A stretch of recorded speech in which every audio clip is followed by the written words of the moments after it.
Hi, you should be watching this video and this slideshow if you've decided that your writing component for your multimedia project is going to be the poetry portion of that. So this is a quick overview of what that looks like if you have some questions about if that's what you should do or not, and what is going to be due this week and what are some of your options. So if you're doing the poetry writing, your final product is actually going to be 5 poems. So from now until the end of May, you have to write 5 poems. So what does that mean exactly? A successful poem, I think, should really focus on a single idea or a feeling or experience or story that relates to your topic. You want to think about using concrete images that bring things to mind for us. We've talked about this when we've looked at poems. Sensory words. So how does something make you feel? How does it smell, taste? Put the reader kind of in your place with great sensory words. Use figurative language, similes, metaphors, personification, all the stuff that we've talked about all this year and last year. Think about sound devices. Can you use a rhyme scheme? Does alliteration work?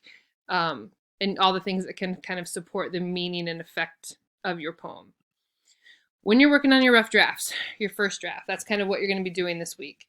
Pre-write, start to think about what's a word, that relates to my topic, and then what are some words that relate to that. And don't get stuck on, hey, I'm going to figure out what this format is first, and I'm going to write to that.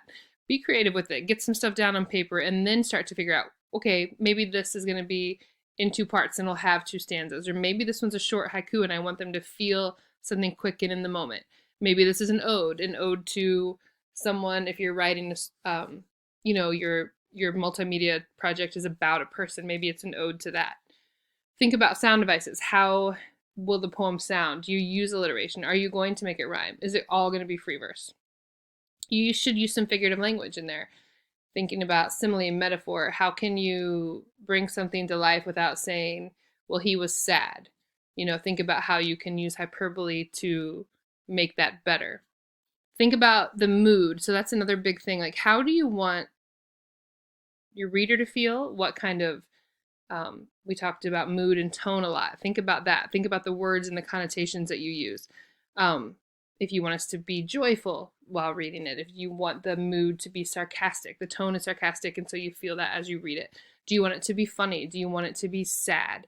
So think about what kind of mood do you want to portray? And then think about different structures. So everything shouldn't be free verse. Everything shouldn't be a haiku. You should have some variety. That doesn't mean you can't do 2 free verse or even 3, but if you do all 5 that way, that will bring your grade down. Think about reading your draft out loud. How does it sound?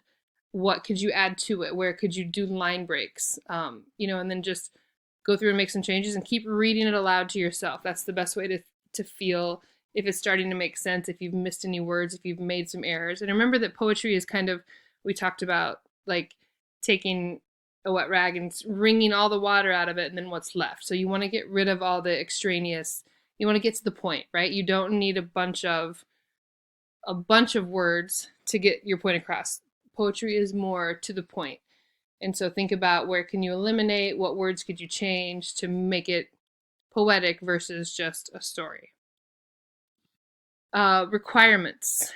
It needs to relate to your topic. So all 5 have to be some version of your topic. So we talked about someone has in the past had done their presentation about love. So each poem that they did was a different type of love.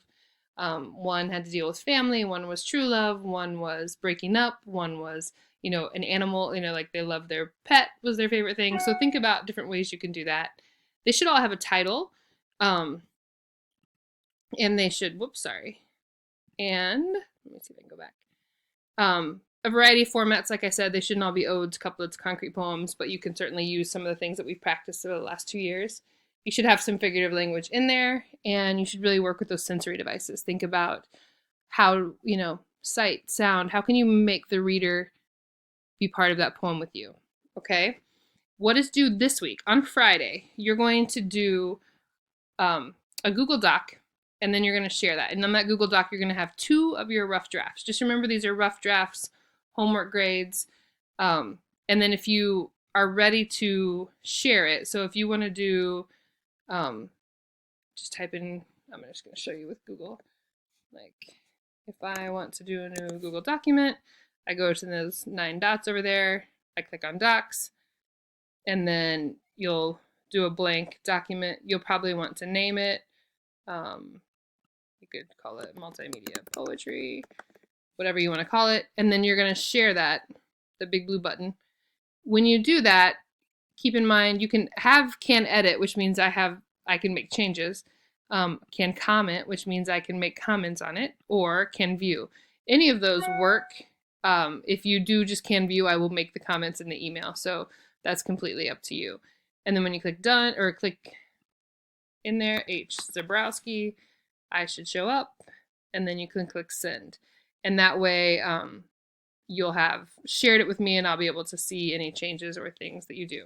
So this Friday, you are going to submit 2 rough drafts of your poem, and I'll give you some feedback on those, and we'll kind of keep doing that throughout. Remember, you have from now until the end of May to write those 5 poems. And like I said, unlike the narrative creative writing story or the informational paper, this will be a little bit more open. There'll be some more options. So as you have questions, feel free to email us, and hopefully we can help you figure it out. All right, thanks.